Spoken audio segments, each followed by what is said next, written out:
Today, we meet someone who made a retro fan game so good, Sega asked him to be the lead developer on Sonic Mania. Oh, but I am running a bit late to meet him. I know. I'll go fast.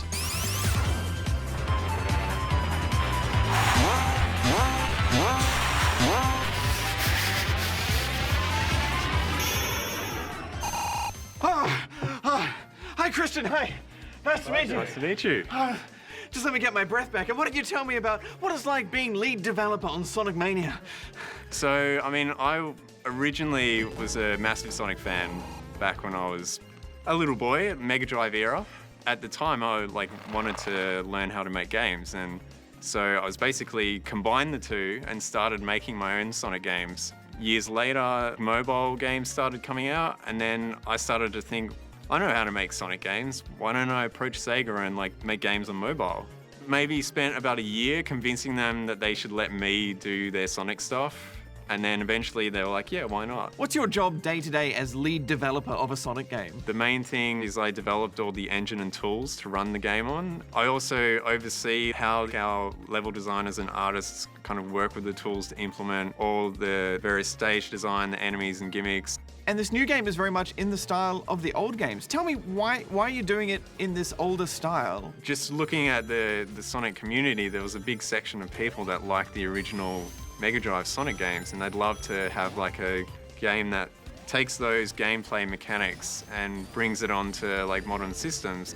We basically went through all the original games and kind of got a sense of what style they had for their level design, because each game was sort of different in terms of how they progressed. Sonic 1, the first zone was quite fast, but then a lot of their other zones were kind of very methodical platforming.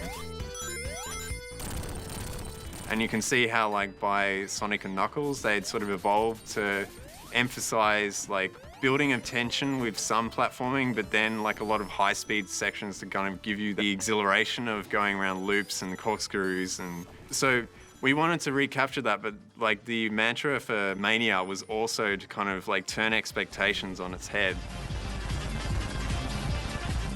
Tell us about when you were pitching this game and what that was like.